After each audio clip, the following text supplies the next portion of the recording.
Bien, antes de entrar en la meditación de la palabra, vamos a abrir nuestras Biblias en el libro de San Juan, capítulo 21, y vamos a dar lectura desde el primer versículo hasta el 15. Página 130 del Nuevo Testamento.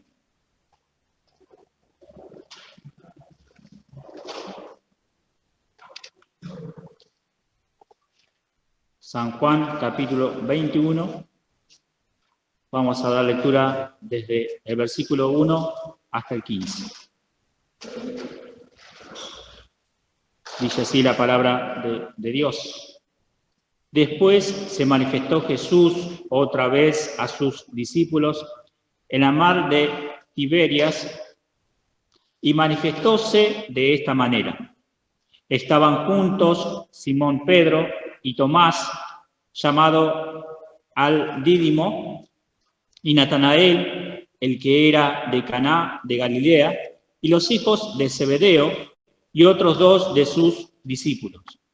Dícele Simón: a pescar voy. Dícenle: vamos nosotros también contigo. Fueron y subieron en una barca, y aquella noche no cogieron nada. Y venida la mañana, Jesús se puso a la ribera, mas los discípulos no entendieron que era Jesús. Y díjoles: mozos, ¿tenéis algo de comer? Respondiéndole: no. Y él les dice: echad la red a la mano derecha del barco, y hallaréis. Entonces la echaron y no la podían en ninguna manera sacar por la multitud de los peces. Entonces aquel discípulo, al cual amaba Jesús, dijo a Pedro: el Señor es. Y Simón Pedro, como oyó que era el Señor, ciñóse la ropa, porque estaba desnudo, y echóse a la mar. Y los otros discípulos vinieron con el barco, porque no estaban lejos de la tierra, sino como 200 codos, trayendo la red de peces. Y como descendieron a tierra, vieron ascuas puestas y un pez encima de ellas y pan. Dícele Jesús: traed de los peces que cogisteis ahora. Subió Simón Pedro y trajo la red a tierra, llena de grandes peces, 153, y siendo tantos, la red no se rompió. Dícele Jesús: venid, comed. Y ninguno de los discípulos osaba preguntarle: ¿tú quién eres? Sabiendo que era el Señor. Viene pues Jesús y toma el pan y les da, y asimismo del pez. Esta era ya la tercera vez que Jesús se manifestó a sus discípulos, habiendo resucitado de los muertos. Y cuando hubieron comido, Jesús dijo a Simón Pedro: Simón, hijo de Jonás, ¿me amas más que estos? Dícele: sí, Señor, tú sabes que te amo. Dícele: apacienta mis corderos. Hasta aquí la palabra del Señor. Quiero añadir su bendición. Le dejaré este lugar a Hugo, quien ha de tener la meditación.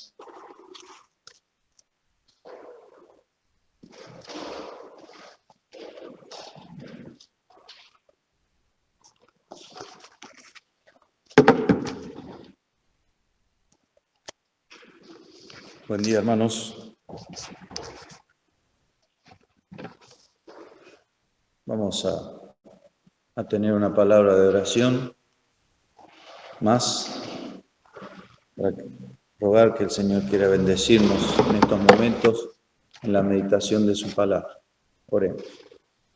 Señor, con toda reverencia y humillación delante de tu presencia, rogándote, Señor, que quieras bendecirnos en esta hora al abrir tu palabra y meditarla. Como bien dice el salmista: sean gratos los dichos de mi boca, la meditación delante de ti, Señor. Te rogamos que tu Santo Espíritu sea el que obra en los corazones, Señor, y que cada uno de nosotros se lleve el alimento que necesita para la vida espiritual, Señor, para seguir transitando en este mundo. Señor, te alabamos y bendecimos tu nombre, porque como leemos en este pasaje, tú siempre tienes preparado lo que necesitamos. Gracias, Señor.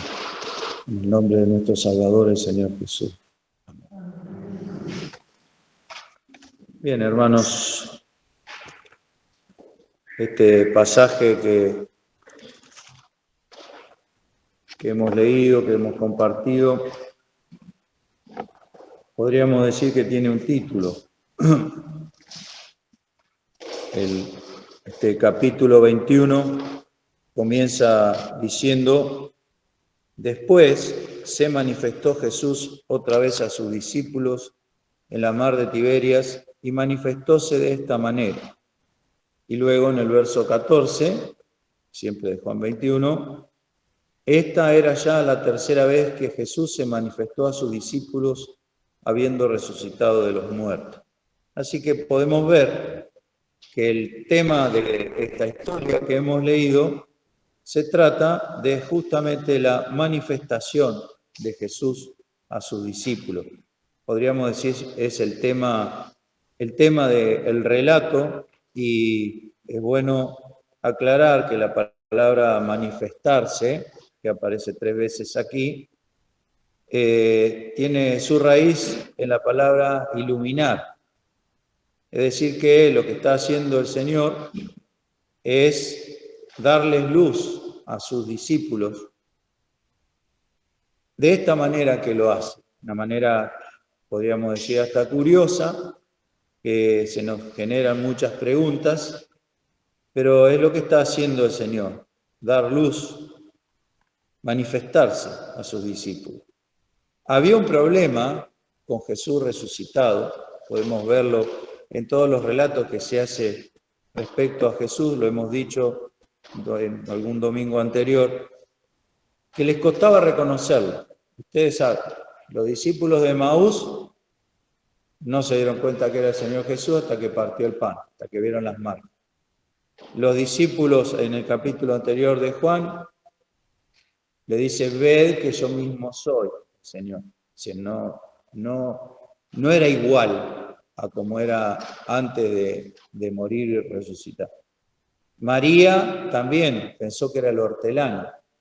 Es decir, que podemos observar que algo había en el Señor que les costaba a ellos reconocerlo. Aquí pasa lo mismo. No entendieron, dice el verso 4, los discípulos no entendieron que era Jesús. Hasta que después, debido al milagro y al acercarse y hablarle, ellos se dieron cuenta y si ninguno se atrevía o osaba preguntarle sabiendo que era Jesús. Pero como vemos, el Señor, debido al estado del corazón y la mente de los discípulos, necesitaba manifestarse a los discípulos, echar luz sobre este asunto de reconocerlo. Nos dice Proverbios capítulo 3, verso 4, reconócelo en todos tus caminos y Él enderezará tus veredas. Y recuerdo un estudio de nuestro hermano Armando Di Pardo, que hablaba sobre cuando uno está en la estación de tren o en la terminal esperando a un ser querido y hay una multitud de gente, lo daba como ejemplo y siempre lo recuerdo cuando se menciona esta palabra, reconócelo, y él decía, nosotros, hay cientos de personas ahí, pero nosotros sabemos a quién esperamos, y entre todos esos cientos de rostros que hay de personas, inmediatamente no necesita nada, conocemos a la persona que estamos esperando, al ser querido que estamos esperando. Y es la recomendación que nos da la palabra de Dios con respecto al Señor. Reconócelo, reconócelo. Entre todas las caras, entre todos los rostros, entre todas las acciones, entre todas las cosas que pasan en nuestra vida, la palabra de Dios nos recomienda, reconócelo, reconócelo. Y también significa, reconócelo, que lo deje guiar, porque dice, Él enderezará o hará rectas tus veredas o tus sendas. Es decir, que no es solamente reconocerlo en el sentido de identificarlo, sino también de reconocer su señorío sobre nuestras vidas. Aquí los discípulos justamente tienen esa experiencia de reconocerlo. Y podemos ver, recordamos Lucas capítulo 5, cuando el Señor le pide a Pedro que acerque un poco su barquito a la orilla y se sube a predicarle a la gente. Y luego de que estuvo predicando el Señor, le dice a Pedro, siempre en Lucas capítulo 5, que tire a alta mar para pescar. Y dice, pues no hemos pescado nada en toda la noche, más en tu palabra echaré la red, dice Pedro. Y cuando vuelven con una gran cantidad de peces que necesitan ayuda de otros barcos, Pedro se postra delante del Señor y le dice, Señor, apártate de mí, que soy hombre pecador. Ahí está el arrepentimiento y el reconocimiento de su condición por parte de Pedro, pero el Señor le responde, no temas, desde hoy que has reconocido tu condición, desde hoy pescarás hombres. Así que el Señor ahí a Pedro, y dice, le siguieron, es decir que los hijos de Zebedeo, Juan, Jacob, todos fueron tras el Señor, dejándolo todo, le siguieron. A partir de ese momento, el Señor está tratando con Pedro y con los discípulos como aquellos que son pescadores de hombres. ¿Qué significa esto? Que en ellos quedó depositada de parte del Señor la misión de ir por todo el mundo y predicar el Evangelio a toda criatura. Nosotros, nuestro conocimiento de la palabra de Dios está edificado sobre la doctrina de los apóstoles, es decir, que su ministerio, como bien dice el libro de Apocalipsis, perdura hasta el día de hoy. Sus obras con ellos siguen. Entonces aquí el Señor en Juan 21 nos muestra en esta manifestación a sus discípulos los dos aspectos que podemos nosotros recoger para nuestras vidas de este pasaje. El primero es el literal, lo que sucede en una noche de pesca de parte de los discípulos. Y en el otro es lo figurado, lo alegórico, lo parabólico, que es la simbología que tiene esta pesca con aquel ministerio que el Señor entregó u otorgó a los discípulos. La pesca de hombres, es decir, la predicación del Evangelio.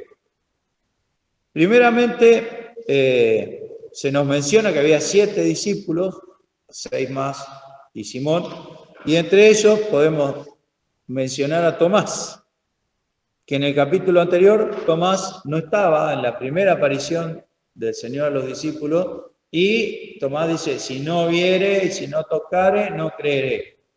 Se ve que aprendió Tomás, porque esta vez sí estaba. Simón Pedro y Tomás, llamado el Dídimo, o el mellizo también, significa esa palabra. Así que ahí podemos observar, y esto ya que hemos hablado de Tomás domingos anteriores, pensar en que aprendió, pensar en que se dio cuenta que tenía que estar junto con los demás discípulos. Y es interesante preguntarnos a nosotros si aprendimos, como Tomás, que tenemos que estar. Porque, hermanos, miren, ya debe hacer más de un mes que se menciona en todas las reuniones, se tocó en el campamento y el campamento que viene se va a mencionar, se va a tocar el mismo tema, sobre la asistencia a las reuniones y también la oración. Y pensemos en esto, hermanos. ¿Aprendimos, como aprendió Tomás, que hay que estar? ¿Nos damos cuenta que el Señor requiere de nosotros que no dejemos de congregarnos? Porque nos dice el Salmo 133, allí, en ese momento en que los hermanos están en uno, todos juntos, allí envía Dios bendición y vida eterna. Entonces, aprecio la bendición de Dios, quiero que Dios me bendiga y que otorgue vida eterna a aquellos que aún no la poseen, y a mí, como dice el Señor, me dé más vida, vida en abundancia, tengo que estar acá con los hermanos. Hay veces los domingos a la tarde, esto es, discúlpenme la digresión, pero el nombre de Tomás aquí me produce esa reflexión. Él aprendió, la primera vez no estuvo y se perdió una bendición. Y por la misericordia del Señor, el segundo domingo, digamos, después de la resurrección, volvió a aparecer el Señor y le dice, no seas incrédulo, sino fiel. Lo cual nos dice que la falta y la ausencia se deben ¿a qué? A ser incrédulo y a no ser fiel. Entonces, aquí está, Tomás, aprendió. Y nosotros aprendemos, nosotros nos damos cuenta que no es, que primero, que Dios envía bendición y vida eterna. Pero además, que si no venimos nos enfriamos, como dice también aquel ejemplo que dábamos sobre las brasas. Y también que hace falta, por ejemplo, en las reuniones de los domingos a la tarde, que es junto con la de la reunión de oración a la que más faltamos, en esa reunión tiene que haber un respaldo para la gente nueva. Porque si somos 4 o 5 un domingo a la tarde y viene gente nueva, difícilmente va a creer la gente nueva que esto provoque, que este evangelio que predicamos provoque algún entusiasmo, porque aquellos que somos creyentes y somos miembros de la iglesia no venimos, ¿cuánto menos se va a entusiasmar un inconverso en venir? Se desanima, claro. Miren, discúlpenme el ejemplo que voy a dar. Ustedes, por ahí uno sale a comer a algún restaurante. Salimos a comer al restaurante. Y hay un restaurante que hacen fila para entrar. Está lleno adentro y la gente está esperando para entrar. Y hay otro restaurante que está completamente vacío. Completamente vacío. ¿A cuál entran ustedes? A ver. Al que está lleno, ¿no es cierto, Osvaldo? No sé si será que somos de Santa Marina y acostumbramos así, pero ¿por qué? ¿Por qué? ¿Por qué lo hacemos? Porque sabemos que si hay mucha gente, es buena la comida. Y en el otro que no hay nadie, capaz que es una comida recalentada de hace una semana, porque no la pudieron vender. Porque el restaurante prepara y vende. Si no va gente, no vende. Entonces queda preparada. Trasládenlo acá. Domingo a la noche. Yo soy inconverso. Vengo y no hay nadie. Y veo que en otro lugar está repleto de gente. ¿A cuál voy? Nosotros, los seres humanos, tenemos mucho comportamiento de rebaño, de oveja. Por eso a veces la mentira lleva a cualquier lado a la gente, ¿no? A creer cualquier cosa, porque si lo hacen los otros, yo también lo hago. Entonces, Tomás nos hace pensar en esto. El nombre de Tomás ahí. Simón y Tomás, ahí. Segundo en la lista. Tomás aprendió. Aprenderé yo que es importante estar presente los hermanos congregados en uno. Y dícele Simón, verso 3, a pescar voy. Esta frase de Simón y esta acción posterior ha dado mucho que hablar. ¿Por qué? ¿Por qué se va a pescar Simón? Hay quienes interpretan que Simón estaba tan desalentado que dijo, bueno, esto ya fue, como se dice, así que voy a volver a lo mío, a lo que hacía antes, a dedicarme a trabajar y a la pesca. Y entonces toman este pasaje como que Simón está obrando mal por eso. Otros dicen que, o sea, era de noche y necesitaban sustento, y Simón tenía una familia y posiblemente los otros discípulos también. Entonces salir a pescar era algo lógico, no había nada de malo en eso. Lo que tenemos que entender es que no dice nada acá, si estaba bien o mal hacerlo. Lo que sí era muy importante es que el Señor se iba a manifestar a ellos. Entonces, si Simón decidió por desaliento, porque no podemos creer que era por rebeldía, pues Simón había aprendido y de hecho continúa este libro hasta el final donde termina el capítulo con el Señor restaurándolo públicamente. Ya lo había hecho en privado y ahora lo hace público, o sea que no estaba rebelde Simón. Sí estaban confundidos, no conocían, no entendían que era el Señor muchas veces, como he dicho, y no sabían qué iba a pasar ahora, no entendían el plan del Señor. Entonces va a pescar. Si lo hizo por desaliento, estaba mal. Si lo hizo por necesidad, porque necesitaba sustento, no estaba mal. Pero no podemos saberlo porque no lo dice la palabra de Dios, cuáles fueron las razones por las que los discípulos hicieron esto, pero sí podemos ver el resultado. Más allá de las intenciones, aquella noche no pescaron nada. Y eso estaba dentro del propósito de Dios y el Señor se quería manifestar a ellos con esta situación que les toca vivir, que era un gran esfuerzo salir a pescar de noche y aquella noche no pescaron nada. Y eso, hermanos, también nos da dos enseñanzas. Primeramente, que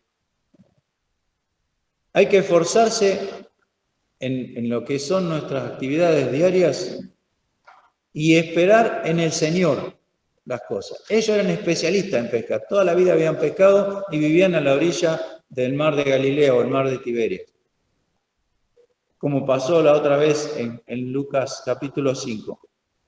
Si no está el Señor, aún en las cosas que yo sé hacer, cotidianas, y que las hacemos casi mecánicamente, porque así sucede con nuestras tareas cotidianas, si no está el Señor, no pescamos nada.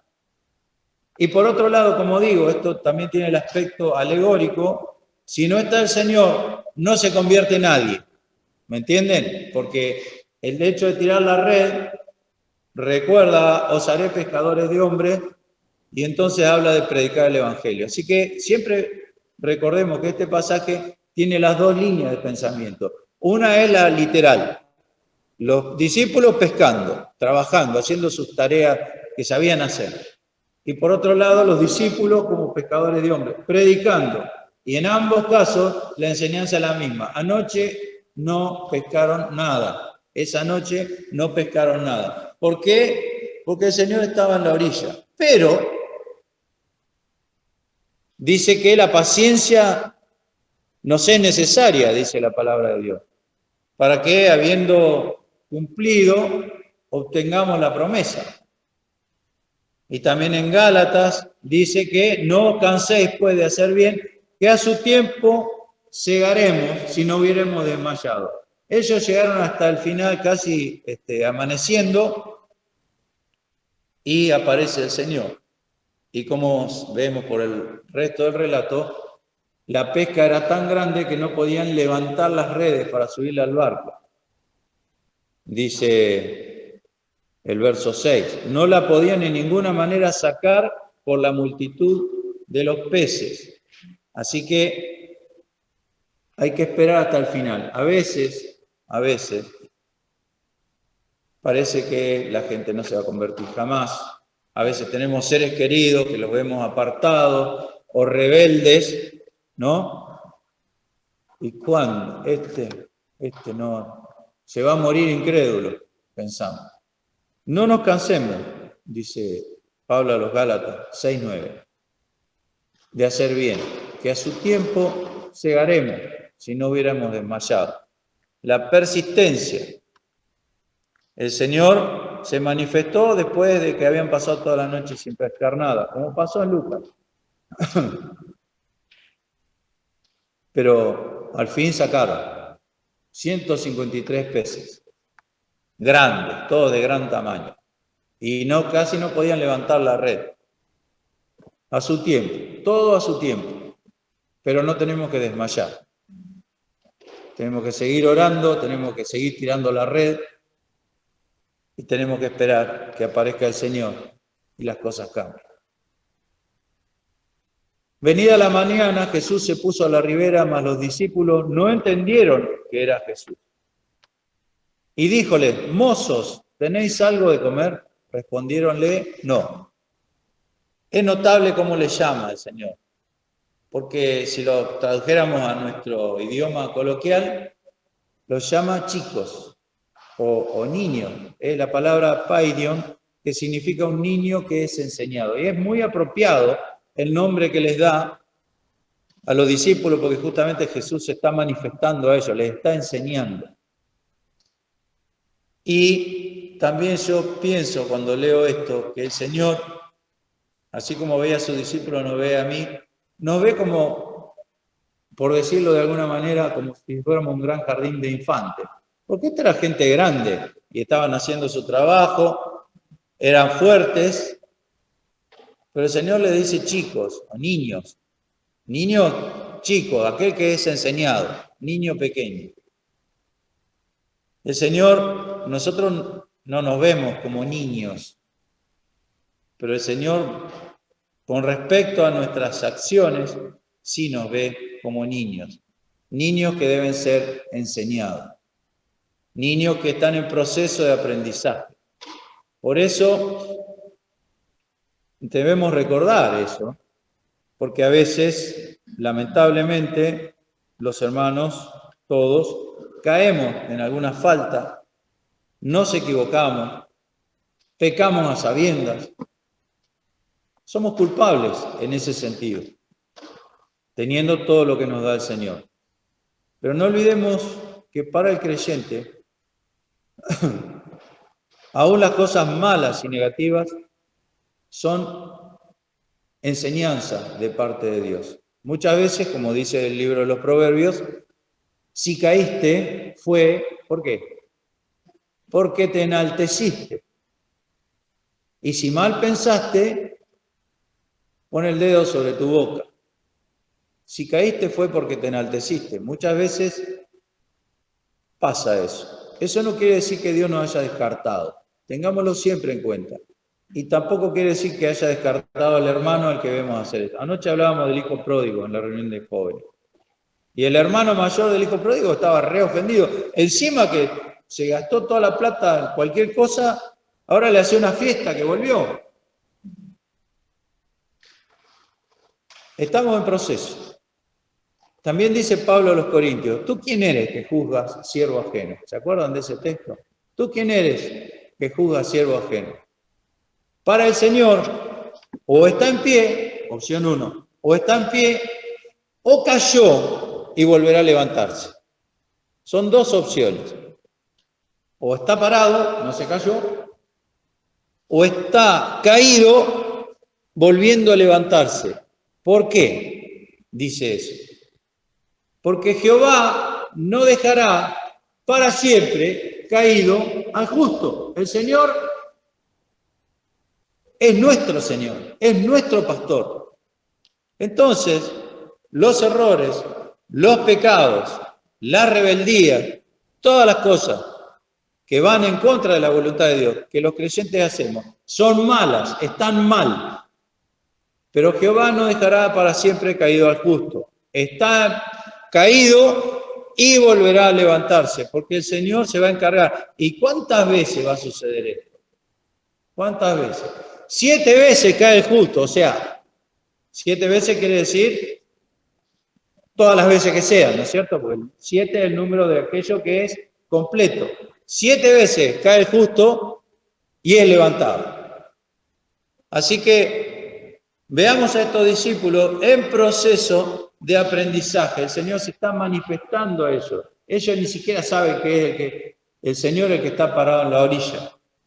Se está manifestando, el Señor les está enseñando. Ya deberían saberlo a esta altura. Esta era la tercera vez que les aparecía todos juntos. Había aparecido más veces en forma individual a María, a Simón, como nos dice en otro relato. Pero a los discípulos juntos, esta era la tercera vez. Y aún no se daban cuenta Y cada vez que lo veían se gozaban sabiendo que era el Señor. Pero aparece y no se dan cuenta.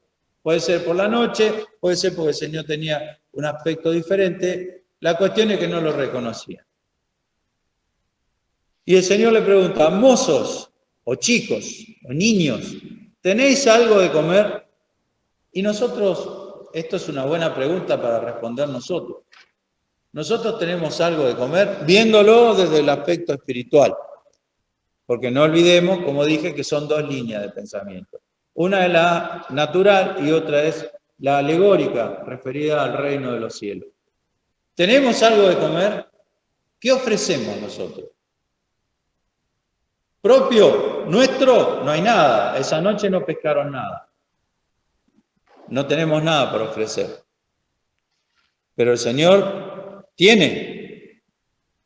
Cuando los discípulos dijeron, y hay 5 panes y 2 peces, ¿y qué es esto entre tanto? Esto no sirve para nada. ¿Qué es esto entre tanto? 5.000 familias. Y el Señor tomó y repartió. Y se comieron, se saciaron y sobraron 12 canastos llenos. Así que no tener de comer para dar es una falla nuestra. Dice el profeta Malaquías, hablando al pueblo de Israel, haya alimento en mi casa. ¿Para qué Dios quería que hubiese alimento en su casa?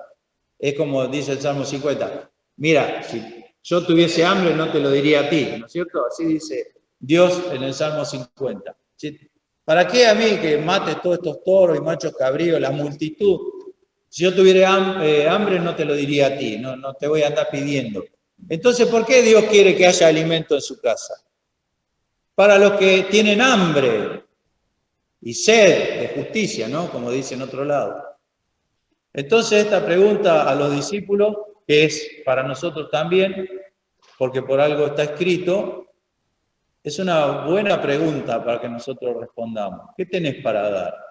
¿Tenéis algo de comer?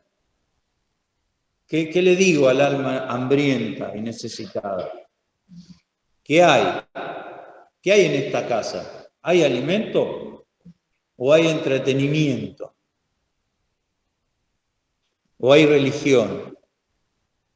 Pensemos en esto. Es una frase, una pregunta como todas las preguntas del Señor, que va bien adentro, ¿no? Porque la palabra de Dios es como una espada de 2 filos. Llega hasta bien adentro, del alma, del espíritu. ¿Tenéis algo de comer? No, dice acá. No. ¿Por qué? Porque ellos estaban pescando por su cuenta. Cuando el Señor le dice, bueno, ahora vamos a hacer lo siguiente. Les dice, echad la red a la mano derecha del barco y hallaréis. Y qué notable, porque ellos no sabían que era el Señor. Pero, sin embargo, siguieron el consejo de ese desconocido. Y yo creo, acá no lo dice, pero creo que es el mismo caso de los discípulos de Emaús. Cuando el Señor les hablaba, ¿qué les pasaba a ellos? Les ardía el corazón. Algo había en esas palabras, porque si no, era gente experimentada. Si vos qué sabés, que estás parado allá, vení, subite acá, ¿no? Si era un desconocido. Pero algo había en esas palabras, algo que tenía una autoridad que les resonaba dentro de su alma y ellos echaron la red donde él les dijo. Echad la red a la mano derecha del barco y hallaréis. Entonces la echaron y no la podían en ninguna manera sacar por la multitud de los peces. No se podía levantar. Eran 153 peces, nos dice más adelante. Y se ve que eran de muy gran tamaño porque no la podían levantar. No podían alzarla. Lo que es notable, que después que Pedro se da cuenta, vieron que Juan le dice, el Señor es. Y entonces aquel discípulo, verso 7, al cual amaba Jesús, dijo a Pedro, el Señor es. Y Simón Pedro, como oyó que era el Señor, ciñóse la ropa porque estaba desnudo y echóse a la mar. Y el verso 11 dice, cuando el Señor en el 10 le dice, traed los peces que cogisteis ahora, tráiganlo para acá, subió Simón Pedro, al barco, obviamente, Y trajo la red a tierra llena de grandes peces, 153, y siendo tanto la red no se rompió. Los discípulos no la podían en ninguna manera levantar, pero Pedro, cuando vio que era el Señor, se fue hasta el barco, agarró la red, que entre todos no la podían levantar, y la trajo solo. Tuvo fuerzas más que los discípulos juntos, eran 7. Entre 6 no la podían sacar. Y Pedro fue hasta el barco y la trajo. ¿Era tremenda la fuerza de Pedro o era tremenda la fuerza que le daba estar junto al Señor? En tu nombre haremos proezas, dice el Salmo. En tu nombre derribaré ejército, Salmo 118. En tu nombre los romperé, en el nombre de Jehová, que yo los romperé, dice el Salmo 118. La fortaleza que da el estar cerca del Señor. Pedro es un claro ejemplo. Entre 7 no la podía sacar. Pedro va solo y la trae. No sabemos si la arrastra, cómo hizo, pero la trajo él solo.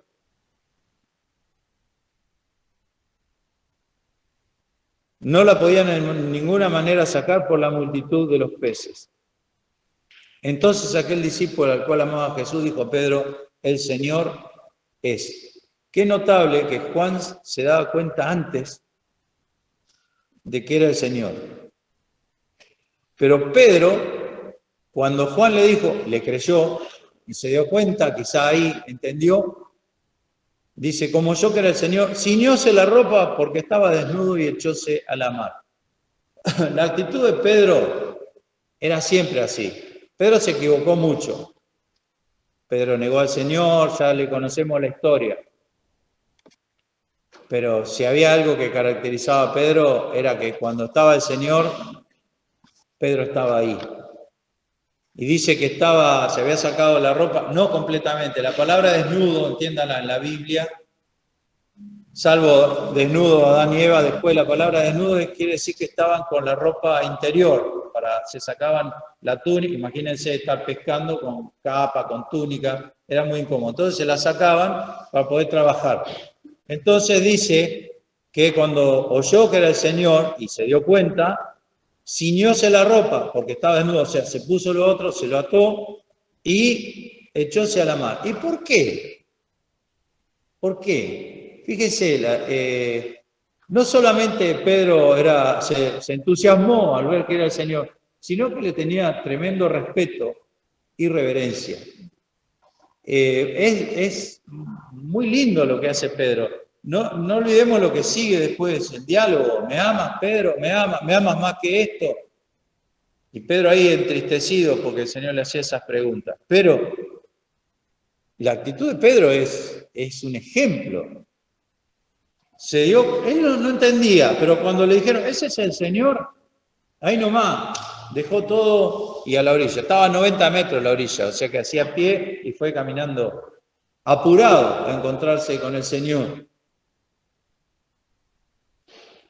Y esto, hermanos, también, esta frase, el Señor es lindo que la pensemos, porque Juan lo entendió para sí mismo, pero también lo entendió para Pedro y los demás discípulos.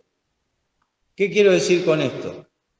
Que a veces nos pasan cosas, sean buenas o sean malas, y como decía al principio, no sabemos reconocerle en nuestro camino, no nos damos cuenta que es Dios el que está obrando. A veces no entendemos que es el Señor, como dice acá. Y hay una voz de un hermano que sí entendió y lo comparte. El Señor es.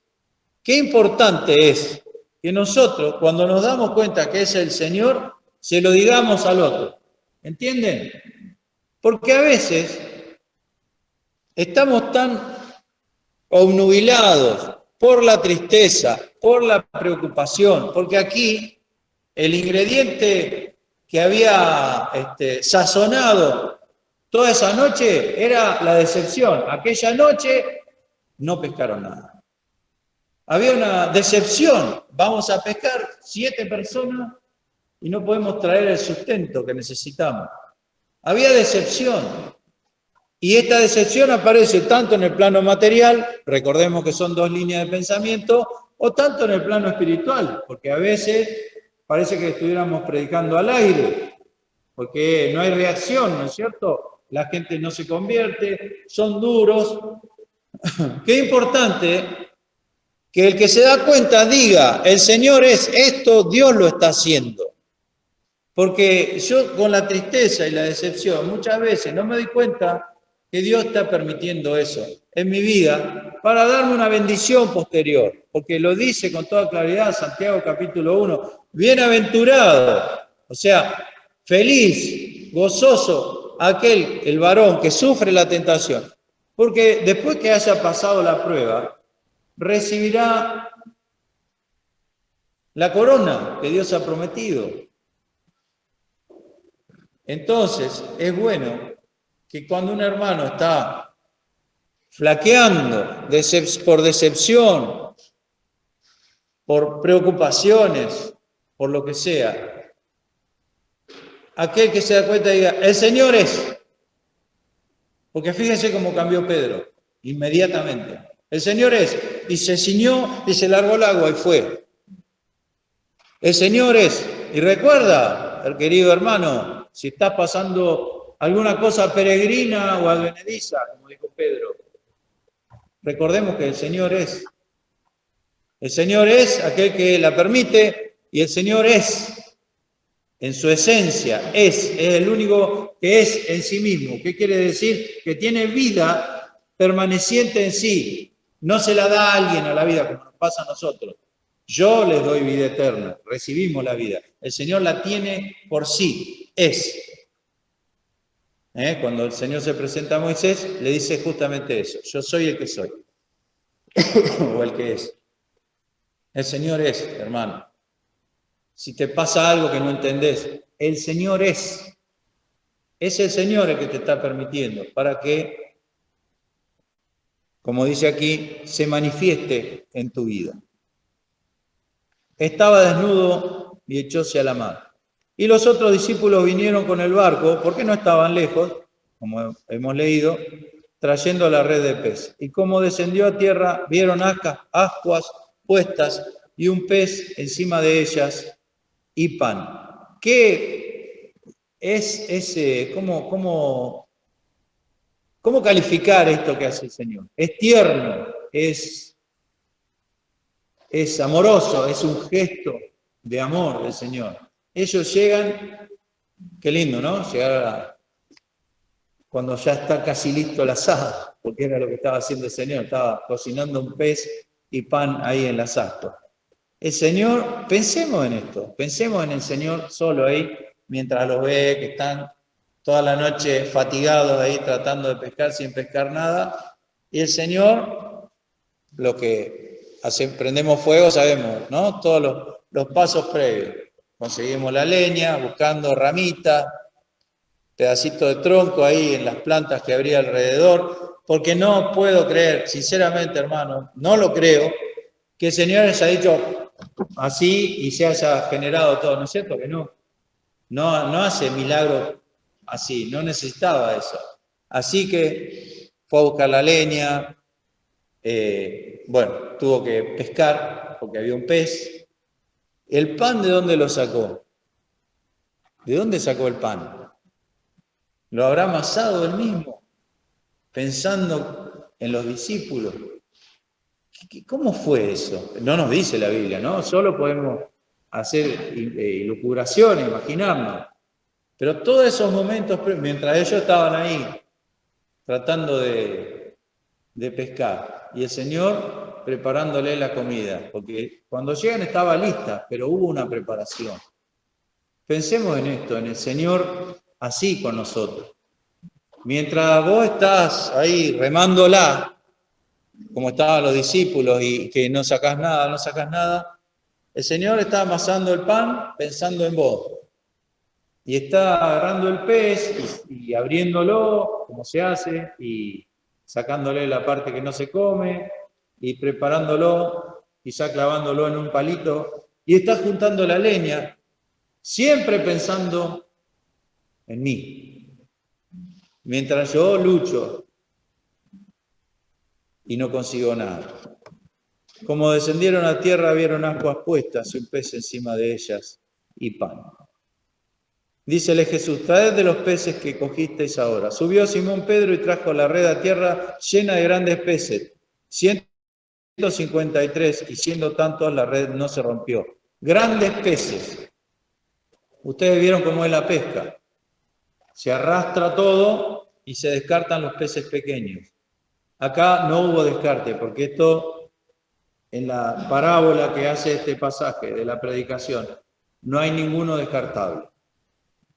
No hay ningún creyente que nos sirva, que haya que arrojarlo de vuelta al mar o que perezca, porque este es el desastre ecológico que hace la pesca así masiva, es que agarran chicos y grandes, aprovechan lo que sirve y después los otros que ya se murieron porque lo sacaron del agua, los vuelven a tirar y no sobreviven. No es así el Evangelio. Llena de 153 grandes peces, y la red no se rompió, no se va a romper, no se va a perder ninguno, porque la red es el Evangelio que recoge a los peces, y todos son importantes. Eran 153 y no tuvieron que tirar ninguno de vuelta, porque era demasiado chico o demasiado poco importante. 153 grandes peces. No hay ninguno de nosotros que no sea importante para el Señor. Se ha discutido y elucubrado con el número 153. Los números en el Evangelio y en el Apocalipsis de Juan, el 666 es uno y el 153 es el otro. No sabemos por qué qué significa el 153. Lo único que sí se sabe, porque siempre hay un curioso de las matemáticas, que si uno empieza a sumar 1 más 2 más 3 más 4 más 5 más 6 más 7, así, cuando llega a 17 da 153. La suma de las 17 cifras, sumando entre sí. Y se sigue contando, y cuando llega a 36 da 666. Eso es lo único que se sabe y ni se sabe por qué. Ha habido miles de interpretaciones, ninguna de ellas uno puede decir, es esto. Así que, para nosotros, aquí, hoy, ahora, eran 153 grandes peces. Era eso. Dice que pescaron 153 peces. Seguramente alguna vez el Señor revelará qué significa el número 153. Pero pensemos que de esos 153 eran todos importantes, todos grandes, y ninguno se rajó la red y se cayó de ella. La red no se rompió. Dícele Jesús, venid, comed. Y ninguno de los discípulos osaba preguntarle, ¿tú quién eres?, sabiendo que era el Señor. Y entonces se cumple la razón por la cual el Señor hace todo esto y se relata esta historia. Jesús se manifestó a su discípulo. Viene pues Jesús y toma el pan y les da. Ya no fue conocido de ellos, como pasaba con los discípulos de Maús, no fue conocido de ellos al partir el pan.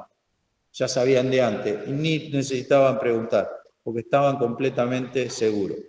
Esta era ya la tercera vez que Jesús se manifestó a sus discípulos, habiendo resucitado de los muertos. Y el Señor, hermanos, sigue manifestándose a sus discípulos. El Señor sigue apareciendo en nuestras vidas y gloria sea dada a Él por eso. En diferentes ocasiones, en el trabajo cotidiano, porque eran pescadores y estaban pescando, en el trabajo cotidiano se nos aparece y permite a veces que no pesquemos nada para que aprendamos a obedecerle y a ser guiados por Él. Y también se manifiesta el Señor en la predicación del Evangelio, cuando vemos que la gente se interesa por el Evangelio, cuando la gente se convierte y a veces aparecen en la iglesia sin que nadie los invite por la necesidad, el Señor se sigue manifestando. Por eso es bueno recordar, cuando no entendemos algo, cuando en nuestra vida suceden cosas que no podemos entender, recordemos esta frase de Juan. El Señor es, reconócele en todos tus caminos y Él te pondrá derechito. Y después, pasado el tiempo, ya no vas a necesitar preguntar, porque vas a saber que es el Señor. Quiere el Señor bendecirnos, hermanos. No nos cansemos, pues, de hacer bien, que a su tiempo segaremos, si no hubiéramos desmayado. El Señor da la fuerza. Dice, Él multiplica la fuerza al que no tiene ninguna. Entre 7 no podían levantar la red. Cuando Pedro se acercó al Señor, fue solo y agarró la red y la trajo hasta la orilla. Solo. La fuerza que da el Señor. Los mancebos flaquean y se caen. Pero los que esperan al Señor tendrán nueva fuerza. Y van a levantar las alas y correrán y no se cansan. El Señor es. Y si estoy cerca del Señor, voy a tener la fuerza que necesito para transitar lo que sea que el Señor me permita. Quiere el Señor bendecirnos, hermanos.